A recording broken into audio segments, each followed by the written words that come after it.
What is an Impressionist painter? Man, you see, you look at the thing and you see it, but you are not going to copy it. You are just give you an impression of it without doing harm to what you are painting. Like, for instance, Impression sunrise. You know, you can't paint the sun at age rising, but he gave a very nice impression of your quiver trees, your Namakoland, the harsh land. How is that an Impressionist view of what the reality is there? Yeah, you see, the thing is this: a lot of paintings were destroyed over the years because I couldn't get what I really wanted. Sometimes you want to paint the heat. You know, the heat of the scene. Not only the scene itself, but the heat, that moment. You want to catch that moment. And then you use the colors that suits that. Or, for instance, when I paint the sunset, I know that looking into the sun, I can't really do that as it is. But what I did, I don't know if it's crookery, but what I did is I turned my back to the sunset and paint the reflection of that time of the day on the opposite side, at the east. I paint the sunset or the reflection of the sunset as it is in the east instead of in the west. Sometimes I do, say, a sunset, but then I put the scene coming through trees or so. You know, the light coming through trees. But you don't copy. It's not realistic, but you don't do harm to realism. You gave an impression of what you see or what you experience. Expressionist painting, of course, you paint your feelings. You see? But an Impressionist painter, he paints what he sees, but it's almost a summary of what he sees without doing harm to the real thing. I see a thing that, say for instance, make an impression on me. And I must now go to the shop and buy some oils to paint that thing. When I come back, that impression will be gone. So you don't decide. You paint with what you have at that moment. Sometimes I'm playing with watercolors and then... but there are times that when you feel that a thing should be done in watercolor, because if you do oils, you may overdo it. You know what I mean? You may do too much, and you may lose that I won't say impression, but you may lose the moment. And pastel, I think why I got a feeling for pastel. Sometimes I just feel without reason to do a thing in pastel.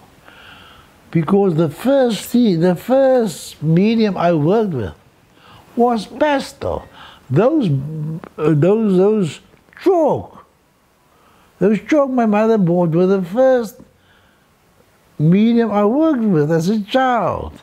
And it stuck with me over all these years. You know, chalk is a pastel. And I started working with chalk because that is what my mother gave me. And it never went away, like the talent that I got from the Creator.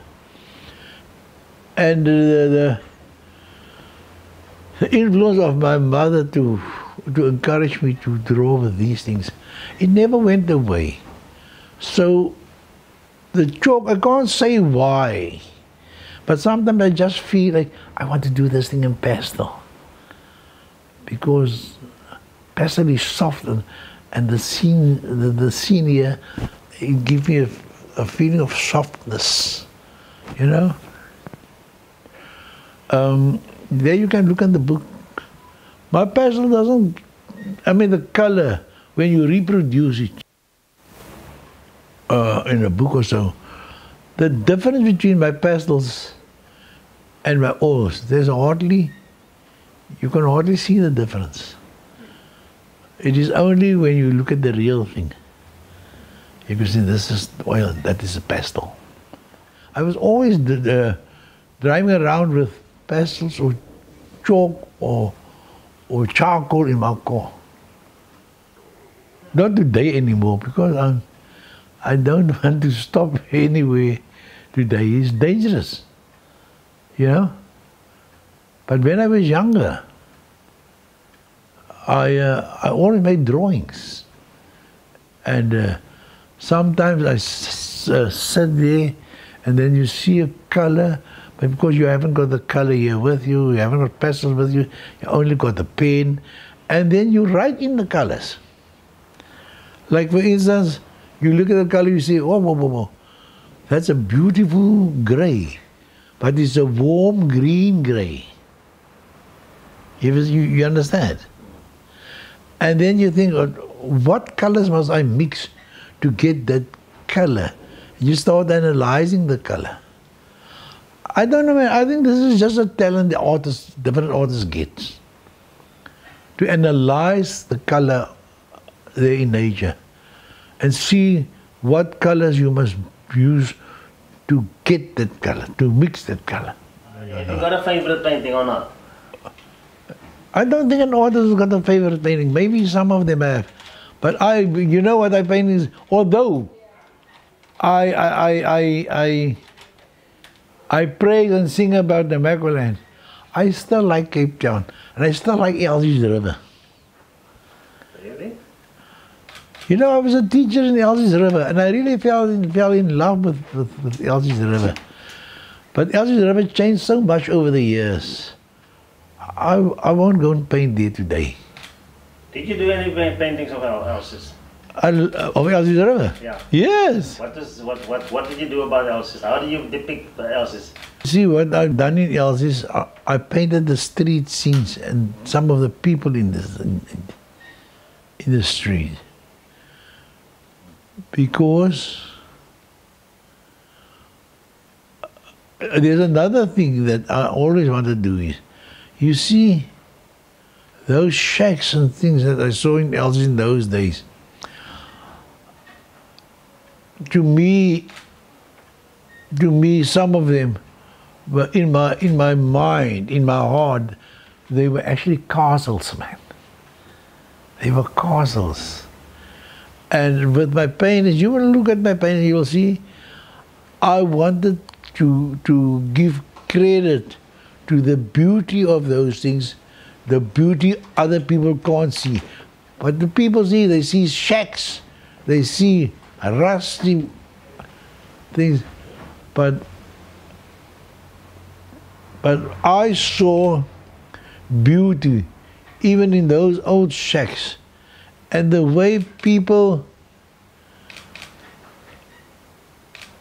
live there, and okay, maybe it was very hard for them to live there, but the fact that they were proud of what they had because they worked for it. The people of Namaqualand, you say they like the landscape.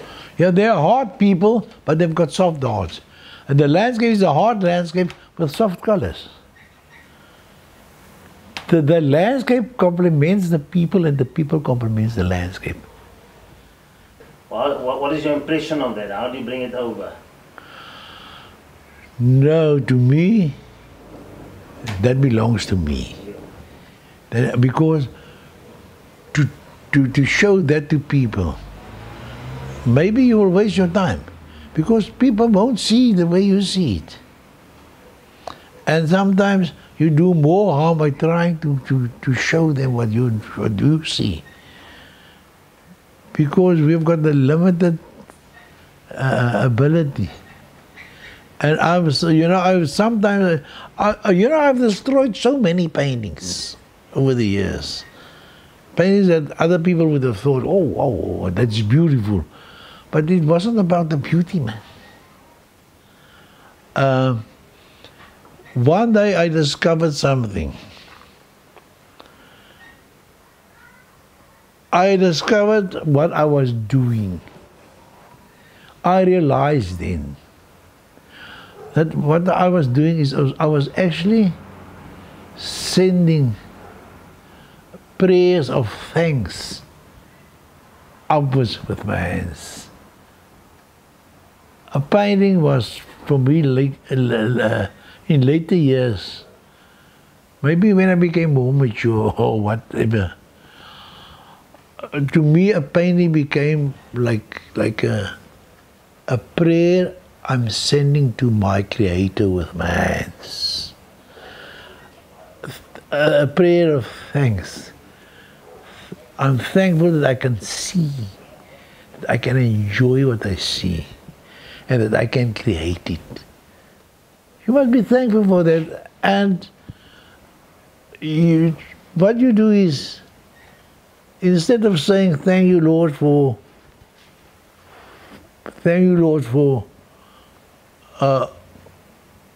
my talent, or thank you, Lord, for what I can do, or thank you, Lord, for the fact that I can see, you do it with your hands. You send your painting, it's a prayer you send to your Creator with your hands.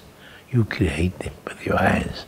It's a prayer created with your mind and your hands. Do you ever paint people's faces? Yeah, I paint people, but you know what? Long ago, I stopped painting people in the landscape, because people were doing so much harm to the landscape, and I don't want them there. But there was another artist, and I only discovered that after I've decided I don't want to put people in the landscape.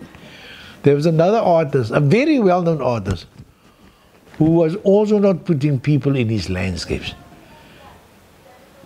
You know him, Pierneef.